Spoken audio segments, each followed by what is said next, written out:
live for the Music City SmackDown post show with one of the Grands winners, Lawson Kofer. Lawson, how are you doing today? I'm doing great. Okay, I'm super excited to have you on the show. It's the first time I'm interviewing you for the Power Chat series, and we're going to learn a little bit more about you, and we're going to talk about the SmackDown tournament. So, Lawson, tell everybody about how you did. So I got first in creative and extreme open hand forms, and I placed second in my weapons divisions, which were creative and extreme. And I went up to grands. I competed my extreme form of grands, and I won the grands. All right, so you competed extreme, also did traditional. Seems like a busy weekend. Tell me about the tournament itself. How was it run, in your opinion? The competition there? So my competition, it was pretty tough, but I think one big thing that made it easier was the presence of my PMA family there, and as well as my competition friends that I've made. Overall, the tournament, Mr. Warren and Mr. Presley did a very good job running it. It ran smooth with no hiccups, in my opinion. Okay, and so you had people supporting you, cheering you on ringside? Yes, ma'am. That's one of the great things about schools that also compete with you. Were you able yourself to go and support some of your friends and fellow PMA students? Yeah, I was. I was walking all over, looking at everybody, watching them, helping them. Awesome. Now, in terms of the competition that you had to go against, fierce competition, talk to me a little bit more about what it took for you to win. It was pretty tough. One big thing that I think helped me the most was asking for critique from my judges after every time I performed, so I could kind of see what they were looking for, and then I could do my best to fix that for the That's next something time. that a lot of people are nervous about, to go towards a judge at the end of competition and ask, what could I do better? Is that something you get nervous about doing, or is it now in your routine as a competitor? I think it's now my routine. I don't really get nervous asking for help because I'm always eager to improve and better myself. That's great. Now, for anybody who doesn't know, how old are you? What division were you competing in again? I'm 14. I was competing in the 14 to 15 age bracket, and for grands, I was competing in 14 to 17. It's a pretty large gap. Have you competed in the grands for 14 to 17 before? I haven't. And did you go against any 17-year-olds? I think so. Okay. Were you at all nervous or apprehensive about going against someone who might have more physical power than you? Or are you more of someone who's confident right when they step on the mat? Um, when I try to get on the mat, I try to own the mat and just get in my zone. I don't really think about other people. I'm Mhm. just trying to do my best. What was the toughest trick you threw in your extreme form? Hmm. Probably my B twist or my backflip. Nice. And is that something that you have to mentally prepare for, or do you feel like it's you have it on the back of your hand? I've done it. I've done both tricks enough times now to where I can just kind of do them. I just got to make sure I have the right setup. Yeah, I think a B twist is an awesome trick. It's fun to do actually, right? I mean, it's like one of those fun tricks, Definitely. and it looks really great as well. Now, you mentioned that you are a part of PMA, Premier Martial Arts, Yes, ma'am. and they have the distinctive green. Tell me a little bit more about how you got into martial arts in general.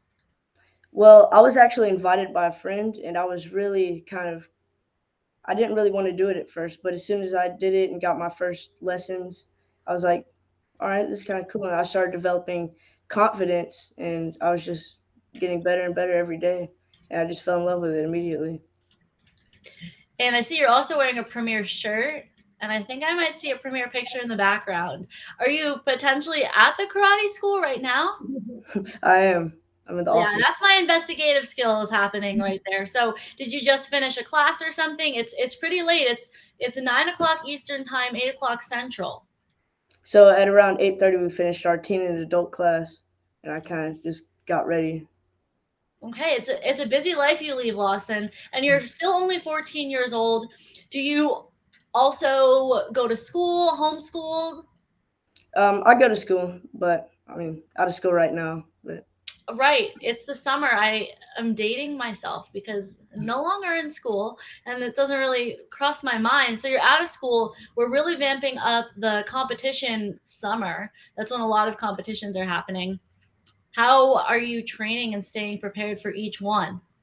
well, I'm waking up every morning at around 6 a.m. to come and train at the school for 2 hours, 1 hour, sometime around there, and then training on later all in the day. So training every day, basically. Do you train the same thing, like the same division every day, and do all of them in one day, or do you break it up on your schedule throughout the week? I try to break it up. So today I did weapons. So I actually got one of a heavier bow staff. So I Hmm. kind of trained my strikes and strike placement and stances. So that was today, and then I do open hand and tricks on different days. Okay. And who's your main instructor?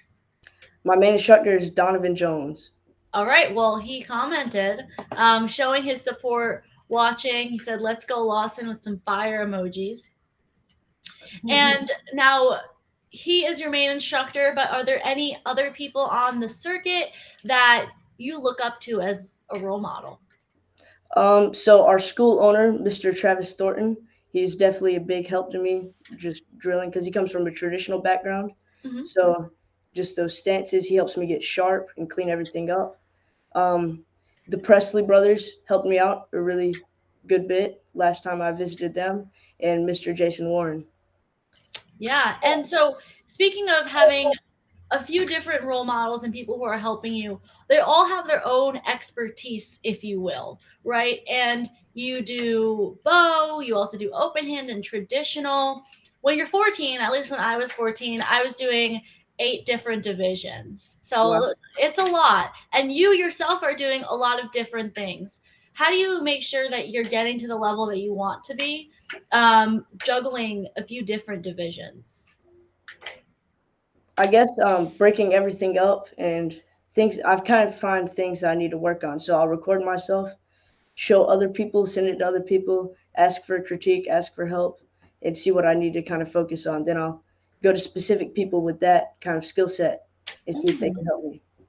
It's such a humble thing to be able to recognize that there are people out there who can help and they're willing to help, right? And to film yourself as well. So this was the Music City SmackDown tournament, part of the Pro Max circuit. Do you regularly compete on at Pro Max tournaments?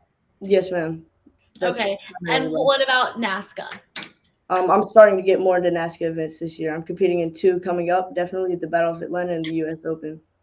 Those are two great tournaments. We're actually covering the Battle of Atlanta as well. That'll be the next after Bailey Murphy's post show. That'll be my next post show. So I'm excited about that. And how did you get into competition? It seems like you're doing great on the Pro Max circuit, as well as now you're stepping into NASCA. How did you get started into this? Well, one day I got approached by my instructor, and they were hosting the Premier Martial Arts Invitational Tournament, which was alongside the Music City SmackDown, which was last June. So that was when I started, and then I realized how cool competition was, how much I liked it, how much I liked the training, and then my second tournament was the Destin Open, and then I've just done it ever since. That's a beautiful tournament to be one of your first ones, the Destin Open on the beach. If you win, you get a sandboard. What is one of the biggest motivators that you have right now? Motivations definitely change over time and throughout our life, but right now, what's motivating you to keep going and to keep competing? Well, I guess just making myself better, seeing how much better I get, trying to make myself the best I can be. My family, friends definitely push me to get better. And Okay, then just goals within martial arts. what did you say? They're just goals within martial arts. Mm-hmm. Got it. And now you're going to be competing in the 14-15 division on the NASCA circuit, going against some great competitors. what are you doing from this tournament, the Music City SmackDown, to go into the next one? I'm going to be training harder because the Battle of Atlanta is definitely a way bigger tournament. I'm going to have a lot more competitors. So I need to definitely focus on my problems and fix what I can. What is one of the problems that you found can be fixed going into the next one that, you know, judges can be, who maybe saw you at this tournament, will say, hey, he really improved this? My stances were kind of long, so instead of being like sharp, they were kind of just spread out a little bit. So it kind of makes it a little sloppy looking. And then also my strike placement and my fist, instead of being here, I need to be just perfect fist. Okay, those are tweaking the little things that really make a big difference, right? Yes, ma'am, definitely. And so it's, like I said, it's running 9 o'clock, 9:15. At the karate school, you're still there. How far are you from the karate school from your house? I live about 20 minutes away. Okay, so 20 minutes. You go home. Did you finish all your homework for the day? Out of school. Oh, shoot. I'm so sorry. You're out of school. Okay. So you're able to go home, rest up, and you're repeating 6 in the morning tomorrow? Yes, ma'am. And do you train? Is that your main training time? And then you also go to classes? Yeah, primarily, yeah. Okay. And so you're 14. You're still on the younger end, but at your karate school, I'm sure there are kids that look up to you. Do you find that you take on some of like a mentor role at all for some of the younger kids? Um, I'd like to think so. I help out in the leadership capacity, helping out with classes and whatnot. So Do you hope to one day teach classes, or is that not something in your martial arts goals? that's one of my goals is to become an instructor. Okay. Definitely. An instructor, maybe taking it a step further. Do you want to one day own your school, or you do? I do want to open my own school one day. Yes, ma'am. Oh, and maybe it would be a PMA school as well. Yes, ma'am. Okay. All right. Well, that's awesome. Now, is there anything else that you wanted to say about the Music City SmackDown that I didn't cover? I can't think of anything. It was just compared to all the other events that I've been to, it was the most flawlessly run. It was perfect, really no hiccups or anything. Well, that's what people want to hear, especially if they're considering going next year and competing, or even just watching. It was smoothly run from the competitor's perspective. No complaints here, right? No, ma'am. Okay, well, that's more about Lawson, and that's the post show for the Music City SmackDown. We got to learn more about how you got into martial arts and some of your motivations for competing and what your goals are for the years to come. Thank you so much. Jason Warren's happy with your stamp of approval for his tournament. But thank you everybody for watching the Power Chat series and the SmackDown post show with Lawson. I hope you all have a great night.